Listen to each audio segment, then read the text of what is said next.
Then there's a Hello, creative people. Thanks for tuning into Melody or Witchcraft.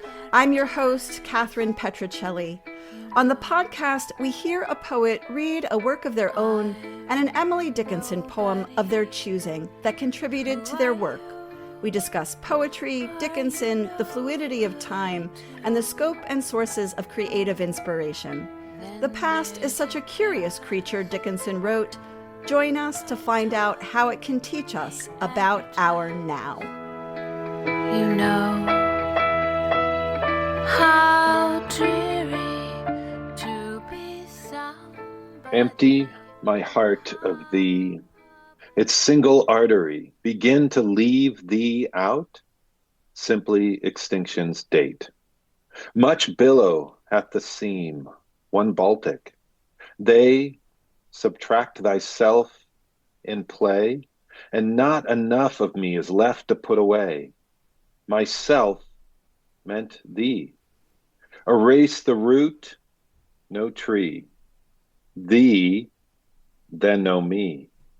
The heavens stripped, eternity's wide pocket picked. That was Matt Donovan reading Emily Dickinson.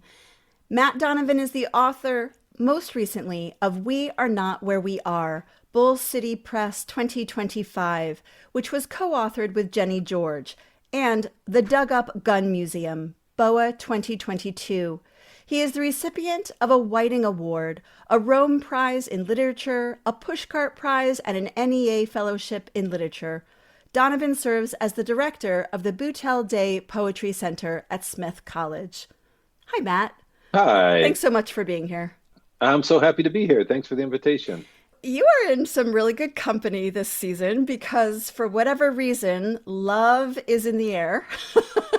So maybe just share a little bit about what drew you to this particular poem. Thanks. Well, there's a bit of a backstory as to how I came across this poem. And I feel like one of the great pleasures of engaging with Dickinson is I feel like there's always new poems to find. My wife and I, Leete Boughton, the artist Leete Boughton, we had a chance and really tremendous honor to do an installation in Emily Dickinson's home this past summer. We took over 3 of the downstairs rooms while there was a renovation happening. I can hold off on talking about that installation for now, but one component of the installation was to interview people in town. I live here in Amherst. I pass Emily Dickinson's house almost every day. So she is just a presence and a fixture all the time. And one component of that project was to interview people in town about their relationship to Emily Dickinson's work. All we did was set up camp outside down on the common. We would talk to high schoolers. We talked to elementary school kids, whoever happened to come by. We would ask them, what do they think about when they think about Dickinson, et cetera. So we just wanted to do a test run of that. So we had a neighbor who was just coming over to drop off their kid. And we just said, look, would you mind doing us this favor? She was in a rush. She agreed to do it. We interviewed her, asked her questions. And then part of the interview was we just wanted people to open the collected poems of Dickinson randomly and choose a poem, and that they would read that. And then at the end of the project, we would stitch all those things together. I don't know if it's possible to include a link to those interviews. Absolutely. Yes, I will include a link to the video, to the clips in the show notes. Yes. Great. Then people can see it. But this friend who had not much of a connection to Emily Dickinson opened the collected poems to this poem, Empty My Heart of Thee, read it for us. And then there was just this moment where she looked up and suddenly just said, what a devastating poem. And it just blindsided her. And I just thought, I was really struck by that because I feel like Emily Dickinson at times can be a poet who's, wheeled out for AP exams in high school, for instance. And it's a lot of the same poems that can be taught over and over again. And here was this 19th century poet reaching across the centuries to my neighbor who, without any kind of setup, suddenly just felt the ache and the immediacy of this really personal poem and looked like she had been, sucker punched, which made me want to go back and read it and spend time with it, which is why I chose it for today. But I loved that moment. I was so struck by it. Well, thank you for sharing that. That is a really wonderful story. And the fact that it transferred to you and now you carry that poem. I think that's great. If I was really struck by the immediacy of my neighbor's response to the poem, she is also a poet, obviously, where the more time you spend with the poem, the more it continues to give back to you, you know. And obviously, we're not going to even exhaust it today in our discussion, but there's always new nuances to find and other ways in which the meaning is both informed and complicated by some of the poetic techniques that she devises. Right. Well, my envy line for this poem is much billow hath the seam. What is it about that for you? It's the choice of billow. The choice of Yeah. billow. Like, it's so simple and you can see it. It's cinematic. But yeah, I mean, I love that verb and I can't believe she found it. Well, I can because it's Dickinson. And I think this poem, too, for me, illustrates her relentlessness, how she almost Mm. wants to one up herself as the poem goes on. Yeah, I love that. And how a simple premise can continue to build and accrue, but also turn and pivot as it's moving through. I love that too. And you definitely see it play out in this piece. And that line that you point to, much billow hath the seam. The other thing I love about that is the word seam there. For me, I was thinking about it this morning. That idea in poetry of it's not what you say, but how you say it. And so, if one was going to paraphrase this poem in its most reductive terms, it would be, I cannot live without you, right? And Sure. so, I think many of us, if we rummage through our high school books and notebooks, we would find some terrible version of that idea. But the complexity of stance and metaphor as it plays out here is why we come back to a poem like this. And then for me, it's that word seem, because there's this idea of take you away from me, and that is extinction's date. I love the matter of fact diction at times. Mhm. That's simply extinction's date that's there. But also the seam, like they're not talking about the you so much as what joins the two, right? The thing that connects, and which is normally thought about as something quite intimate and small and intricate. But just to go back to your point about that verb, billow has this immensity to it, right? And I do feel like that's one of the themes that's happening in this poem, a play with scale that's happening, you know, movement from the Mm. vastness to the intimate all through it too. Yes, yes. And we end with eternity's wide pocket picked. Yeah, we end big. Exactly. I think there's a correlation between those two lines, right? Yeah, because we're thinking about the vastness of heaven, something that's not secular, and then it's suddenly brought down to, yeah, very, very clearly secular terms, and then a petty act of thievery applied to the idea of eternity. It's brilliant. Along with those interviews that you did, that we will most certainly link to, there was also a visual installation, as you mentioned. Can you talk about how those two pieces interacted and what were your goals? Did you meet your goals? Were there surprises? Yeah, I'd be happy to. Thanks. The project started with a conversation that I had with an alum from Smith College who happened to, at the time, to be on the board of the Dickinson Museum. And she just happened to mention that she was going to be heading off on a little field trip that the museum was sponsoring to go to a warehouse where they had 10,000 objects from the homestead that had never been shown. And suddenly, I'm just incredibly intrigued by that. All of these objects that are not on public display. You know, there's an element of fascination with me with museum culture, how we go from a spoon that is just a spoon in the drawer to the spoon that once belonged to Emily Dickinson that is now cataloged somewhere.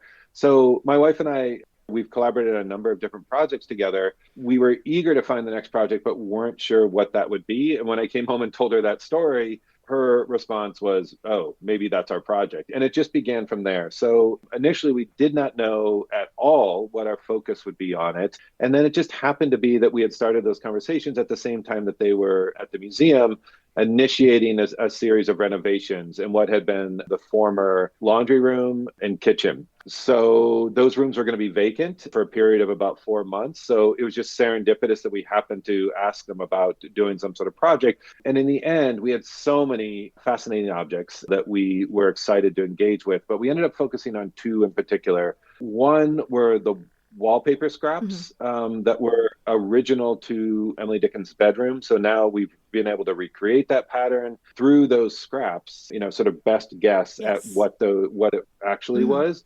But the original scraps that we have are only one is about an inch in length, one is 3 inches in length. It is these minute, frayed, deeply fragile things from which we surmise this larger thing, which actually fed into some of the themes as we began to play around with them with the project. The other set of objects that was a source of immediate fascination for me were a set of quilt squares that had Yes. never been assembled I have together. pictures of these, and they'll be in the show notes. Oh, lovely. I love the idea of them not ever having been assembled. Apparently, Emily Dickinson hated to sew. So even Yeah. if she might have participated at some point, she did so not so willingly. But the other incredibly fascinating thing about them is they use this system called paper piecing, where they found scraps of paper around the house that they would use to solidify the backing of the fabric while it was being sewn together. Those are later removed. But because the quilt was never completed, they left the scraps of paper inside the fragments of quilts. And what you find there are all these different scraps of handwriting. You find wedding invitations. You find, notes that were written. You find a lot of envelopes because of the more sturdy backing. We found math homework, which was really fascinating to see. We found some, easy algebra. As a writer, it was so fascinating to think about the scraps that were there, that were visible. Think about that in relationship to what I was talking about earlier, these smaller scraps that we are guessing after that become a framework through which we assemble a larger whole, which has seemed to me like a metaphor for all acts of biography, that there's so much guesswork there. There's so much reaching after the past, and there's so little that we're able to actually know, but we make these attempts to stitch something into a larger whole. What we did for that room was I transcribed every part of the legible writing that I could find. And sometimes it was whole words, but sometimes it was the beginning or the end of a word, or even sometimes the middle of a word. And I would transcribe what was legible, and we would create a set of brackets around, whatever part was missing. And from those scraps of words, we started putting together lines about Dickinson or lines about the house and assembled those things. Sometimes we filled the gaps in with guesses about what could have fulfilled that word. And sometimes we completed those gaps with other objects from the household collection that we then put on display. And then in the back room, we also had lines of biography that we put in the context and relationship to other objects that we found that were really resonant, including for me, what was really the emotional core of the show. The archivist, Megan, who was such an incredible collaborator for this whole project, Megan Ramsey from the museum, she was archiving Gibb's clothing from his bedroom. And Gibb was Dickinson's nephew who died at the age of 8 from typhoid fever. Gibb lived just in Austin's and Sue's house just across the field there. And after he died, at least this is just my sense of it, they more or less sealed off his room and left it. You still see, scraps of magazines that he was pasting to his walls and on the back of his doors and things. It's deeply moving. I think the door, too, may have been all 3 kids, because that was the nursery for all 3 kids. But for sure, I mean, Gibb's death kind of stopped the houses, plural. The lights went out. So devastating, for all the family. But then to jump forward to Megan, she has one of his jackets that she's getting organized for the collection. She felt a bulge in one of its pockets and reached into the pocket, and in that moment knew that what she was about to pull out, the last person to hold those things was Gibb. And so, right, it's so moving and beautiful and devastating, and those objects had never been shown. So what she pulls out of there is a handkerchief, and it's wrapped around, if I can remember all the things, a pencil stub, a toy elephant, a chestnut, and a hook to help lace up a set of boots. Wow. And, suddenly it's this intimate engagement with the past, this reaching out. And he was just, a little boy gathering these things that were little treasures for him. And so we had those on display. Hopefully we can create a link to those objects too, because that was such a powerful moment. Holy cow. Now spinning in my head is Dickinson's line, "Abyss has no biographer," right? I mean, she wrote some of her beautiful. most devastating work after Gibb's death. So, and that was a line that was in one of her letters that was connected to Gibbs' loss.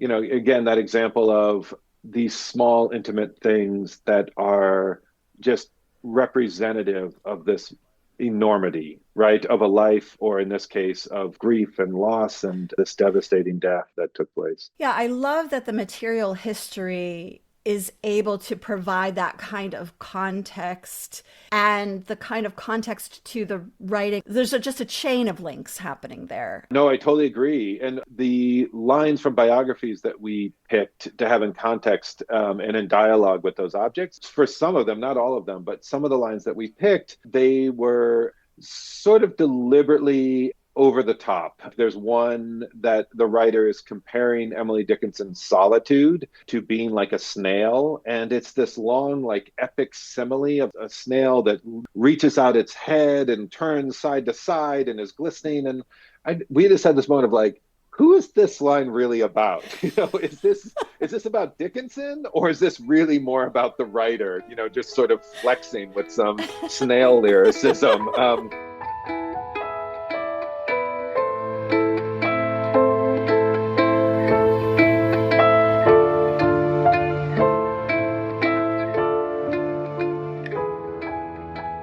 We were interested in those moments too, again, of not indictments of the writers, but more just an interest in the ways in which we're always seeing these things through our own lens, that we are the ones who are forging these connections, and what we're gathering, what we're assembling are not objective truths, right? But some very subjective view on these things that we are, again, stitching together from different fragments. Yeah. Parts. So did you have these lines from different decades? And Yes, absolutely.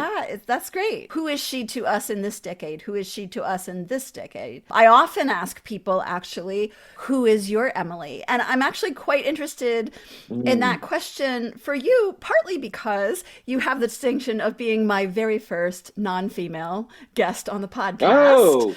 I am honored. Familiar territory, perhaps, since you teach at a women's college, so you're surrounded by women. But I've talked through the lens of the female experience with lots of people about her rebellion, her self-agency, some of these kinds of things. Can you tell me a little bit about your Dickinson?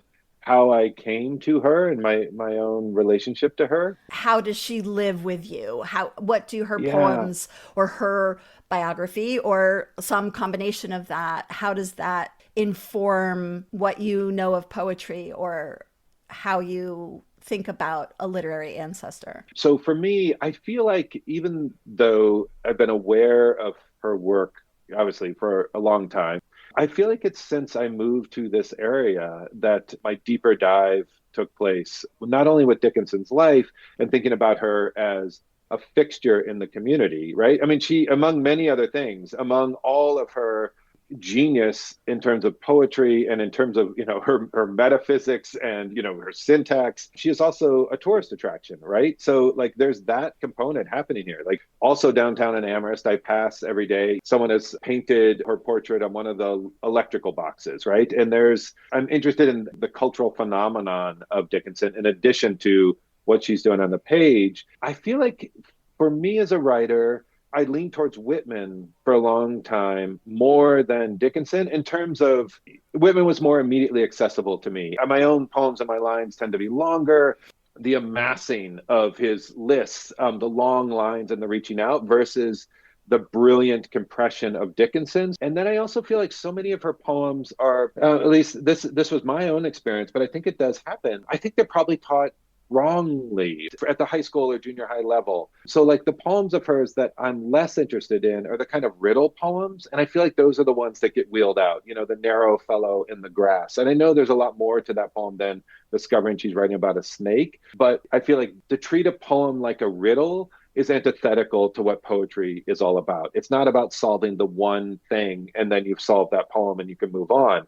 Just as we started thinking about some of the metaphors and language of Empty My Heart of Thee, there's so much more to come back to. There's nuances, there's syntax, there's fragments that are serving that poem. And that's why I think we read Dickinson since I moved here and passing her house every day, wanting to spend time more with her biography and understanding of her work, and through this project, one of the things that I was so struck by with this project was the intimate personal connections that people here feel with her work. One of our set of interviews was done, around the anniversary of her death, where people walked to her graveyard, and people had driven hours to be a part of that, and they were just talking about how much her work has guided them through the years, or been a source of solace or pleasure, and how they might read an Emily Dickinson poem every day and start their day with that. One of the things that struck me that I enjoyed a lot about the video and the interviews that you did was there was very little conversation about, oh, she just never came out of her room. I feel like people were quite aware of the more evolved idea of who Dickinson is. And you have also interviewed the young school children, some of them reading one of her poems in another language. It was very broad. So I appreciate that. And I definitely know those folks that come in already with this deep relationship. When I was guiding at the museum, there were people that would start crying in the gift shop.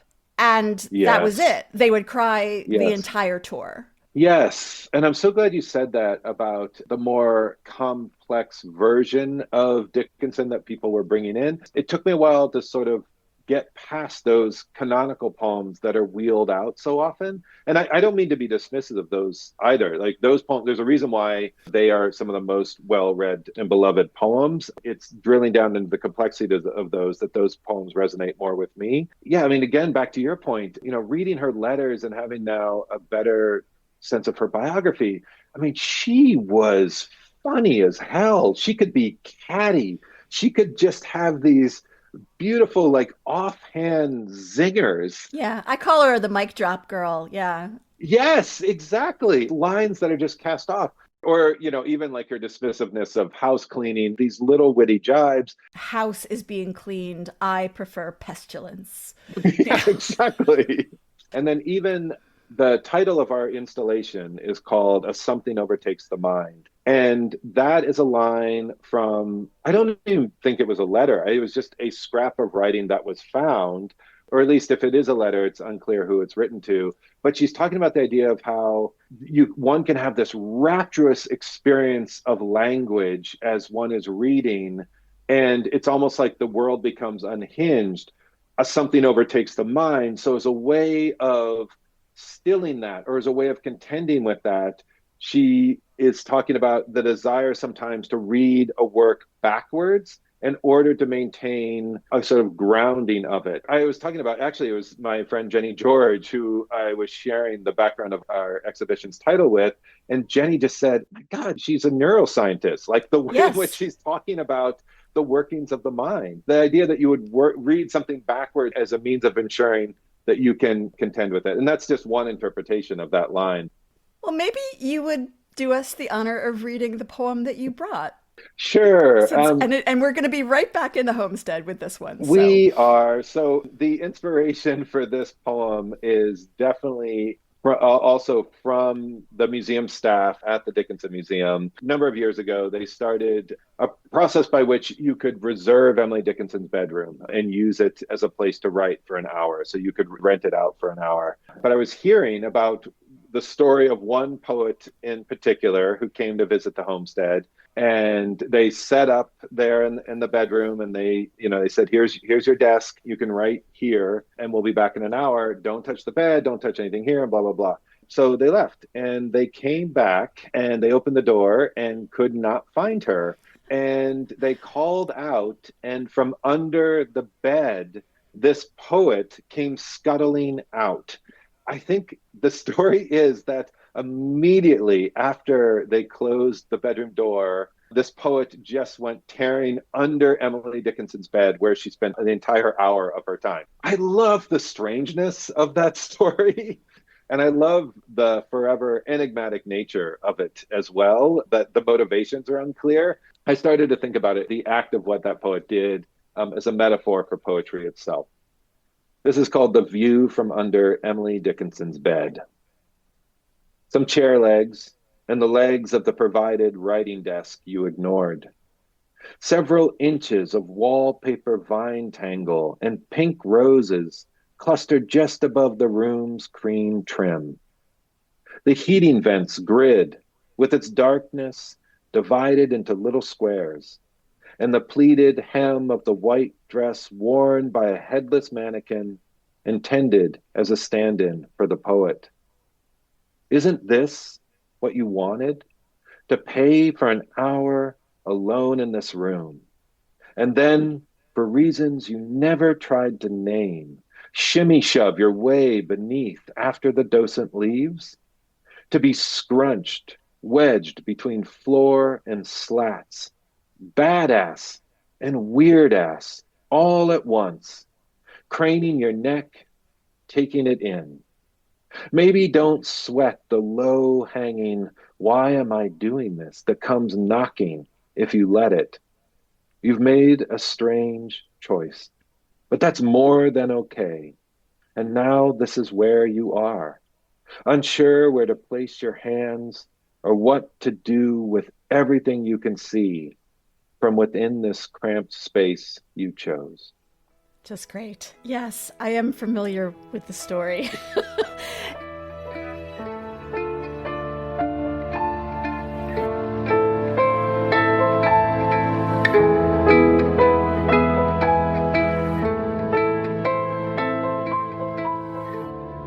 I love this moment in the poem of this question, isn't this what you wanted? Because there's that split second when the speaker could potentially be addressing Dickinson herself. But then Interesting. no, it's just self-talk. It's just it's just the Yeah. speaker talking to the speaker. Yeah. But there's this wonderful kind of ambiguity that lives for a nanosecond there that I just found very I enjoyable. love that reading of it. Yeah. Thank you for that. I can see, I think, or maybe we'll have two interpretations, which is even better, of how this relates, in fact, to poetry, because don't we want at a foundational level to experience it as opposed to analyze it, to take it in with passion? I love it. It's a rogue move to write poetry, and it's a rogue move to get under Emily Dickinson's bed. That's established right off in the poem. We know that the orthodox writing areas were provided and they were ignored, right? Exactly. With relish. Yeah, but maybe you could tell me how this sort of speaks to the art for you. Oh no, I love your reading of it. Poetry as by definition a subversive act, and the intimacy and the impulse, right? And also, if there's a moment with poem on a page where you feel that intimate grasping after, where you wish you could have known that poet personally, where you feel that intimate connection with a poet's work. I feel like the act of this poet going under the bed is like trying to get a shortcut there. I understand the desire, to somehow think about being in this space in an intimate, personal way, and also like thinking about the need to be transgressive as a way to even see it for what it is. Maybe that's part of what I was talking about earlier, puncturing past the canonical and what the normal route for things. But also, I don't know if you have this as a poet, but there are just times where it does seem like a strange business of what we're doing. And No, it's completely normal for me all the oh, time. good. I'm so glad to hear it. I'm so glad to hear it. You'll have to tell me all your secrets at some point. That question of why am I doing this that's embedded there in the poem, I feel like a lot of poets ask themselves that question. That idea of doubt, that idea of fumbling after something and not ever really knowing each time you go back to the page how to write a poem, it never goes away. So it's easy to ask that question of why am I doing this? And the poem doesn't answer that, but just there's a voice there that's saying that it's okay. And it's okay not to know what to do with your hands. And then to be in this kind of cramped space for me felt like the room of the poem too. Yeah. Yeah, a room within the room. within the room. Exactly. I Yes. think is where we are, if Yeah. I'm counting correctly. And that there's an impulsiveness that is fueling this. And going back to what you were saying earlier too, I feel like, that's going beyond just the poem on the page, like wanting that sense to have a visceral response to something, right? I think what a lot of poems are trying to inspire in their readership. I mean, to go back to that idea of the riddle, I don't think a poem is meant to be solved. And I think if there's something enigmatic, then relish that. I want to savor ambiguity. I want to celebrate the plurality of meaning. I don't want there to be a reductive single meaning. This is, I think, is what can be so detrimental in poetry for teens, that Yeah. the teacher might approach it with the idea of, there is a secret meaning to this poem, and I have that answer, and you need to guess the number that's behind my back. I think that instills both lifelong resentment and fear of poetry. And there are so many lines of so many poems, including many from Dickinson, that I don't fully understand. But that's all the more reason to keep returning to them again and again. And they'll continue to open up, or they'll continue to change as one goes back to them through the course of one's life. Thank you so much for saying that, because I think you said it much more eloquently than I would have. I did also want to ask you about maybe a literary ancestor apart from Dickinson, apart from Whitman, that has sway over how you write but might not be obvious. And I was going to say, bonus points if you encountered this person not in a university course. And when I thought about that, and I thought about what I was going for, and I'm thinking about the fact that I am talking so often to poets who are professors.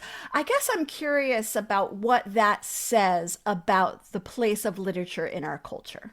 Great. I love this question. In terms of literary ancestors, you and I were talking before we started recording about how I'm from the Midwest. I grew up in Ohio. And one of the things about growing up in Ohio, as much as I love that state, I love going back, I'm really proud to be from the Midwest. I was also very eager to leave Ohio when I was growing up as a teenager. And so I was finding myself, when I first started reading and writing poetry more actively, looking for examples of poets who had come out of Ohio. And there is like such a rich literary history to Ohio. And one of the people I was most drawn to was the poet James Wright. At the time, I really loved the work that he was doing with deep images in his poems, especially when he broke away from the more formal writing of his first two collections into The Branch Will Not Break. And I loved how he risks sentimentality, in so many of his poems,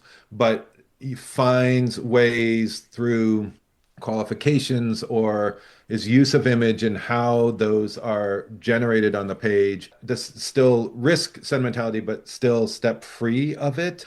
So I don't know how much his work directly shapes me now, but I felt like it was instrumental to my psyche and upbringing as a poet from a teenager. So you wouldn't say now, for example, that when you're writing, there's like this little James Wright voice behind you going, how sentimental can you get? How close to the line? Or it's in the sediment of who you are as a poet, and leave it at that. I feel like in my writing, I am constantly asking a version of that question. I just haven't necessarily named that voice James Wright. I mean, someone who would be closer to that for me now, who directly influences my work, I would say is Ross Gay, in terms of that idea of risking sentimentality and unabashedly so.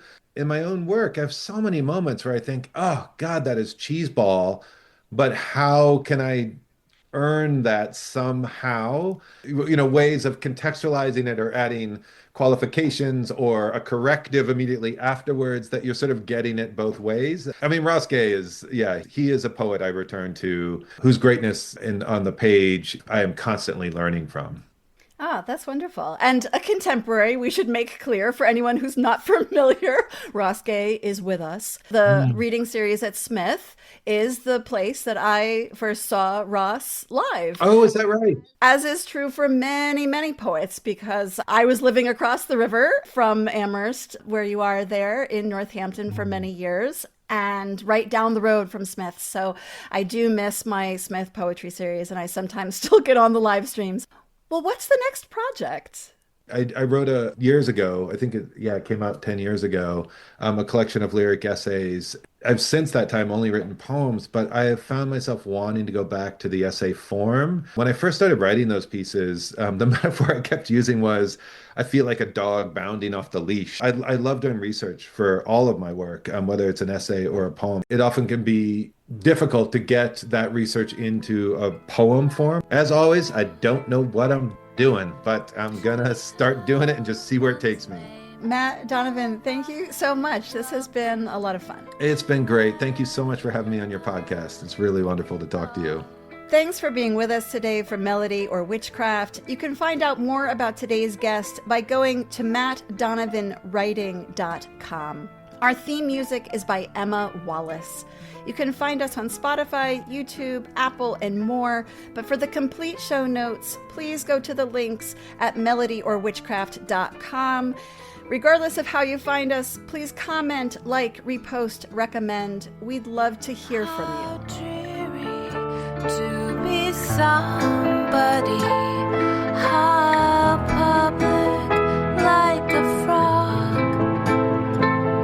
to tell one's name, the lifelong June, to an admiring bog.